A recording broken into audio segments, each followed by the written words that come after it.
Mixing பவுலில் 6 முட்டையை உடச்சி சேர்த்துருவோம். நல்லா பீட் பண்ணிடலாம்.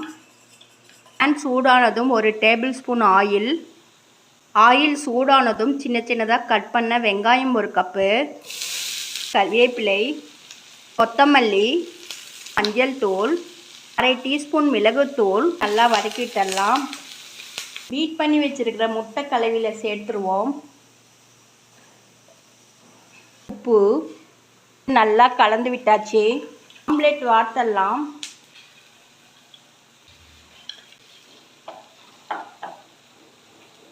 Oil 1 teaspoon. 2 பக்கமும் நல்லா வெந்துருச்சு. இப்போ எடுத்துடலாம்.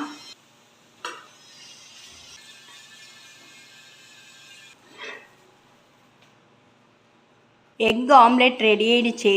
இது போல் ட்ரை பண்ணி பாருங்கள். தேங்க்யூ.